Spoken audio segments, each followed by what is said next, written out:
બનાસકાંઠા જિલ્લામાં ખેડૂતો ઓછા ખર્ચે વધુ આવક કેવી રીતે મેળવી શકે તે માટે અલગ અલગ પાકોનું વાવેતર કરી સારી એવી આવક મેળવતા હોય છે। ત્યારે ડીસા તાલુકાના આ ખેડૂતે રોકડિયા પાક તરીકે ઓળખાતા શાકભાજી પાકમાં ભીંડાનું વાવેતર કરી લાખો રૂપિયાની આવક મેળવી રહ્યો છે। આ ખેડૂત કયા ગામનો છે અને તેમને કેટલા વીઘામાં ભીંડાનું વાવેતર કર્યું છે, કુલ કેટલો ખર્ચ કરી અત્યાર સુધી આ ખેડૂતે કેટલી ભીંડામાંથી આવક મેળવી છે, આવો જાણીએ તેમના પાસેથી।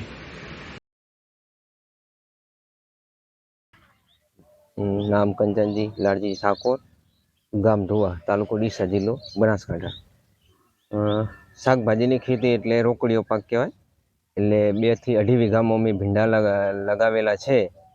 એમાં સારામાં સારો ભાવ મળે છે અને પહેલાં તો 40, 45, 50 રૂપિયા કિલોનો ભાવ ચાલતો। હાલ થોડી મંદી હેડે છે એટલે 2.5 વીઘામાં ભીંડા લગાવ્યા છે 15,000ના ખર્ચે।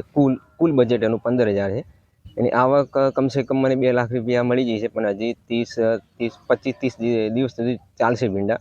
એટલે મને સંભાવના છે કે હજી થોડું 50,000 રૂપિયાનું વળતર મને મળી જશે। એટલે બધી શાકભાજી લગાવું છું, કોઈ ભીંડા, કાકડી, ફુલાવર, રીંગણ, કોબીજ, મિર્ચી, વાલો, ટોમેટા, બધી હરેક પ્રકારની શાકભાજી લગાવું છું।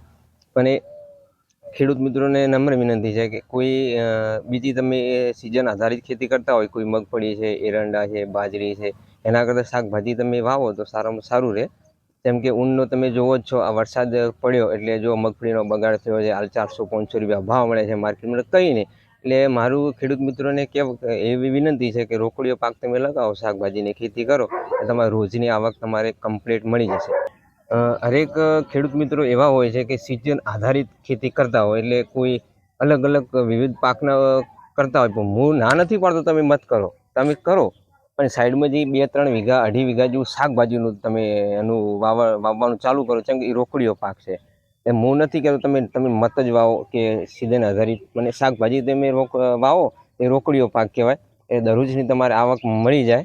એટલે આપણે ખેડૂત મિત્રોને નમ્ર અપીલ છે કે શાકભાજીનું વાવેતર કરજો અને થોડું બીજ પેલું સાઈડમાં કરજો। હું એ કરું છું આ સિઝન આધારિત ખેતી, પણ એ સાઈડમાં 2-2.5 વીઘામાં હું કોઈ શાકભાજી અલગ અલગ પ્રકારની લગાવું છું।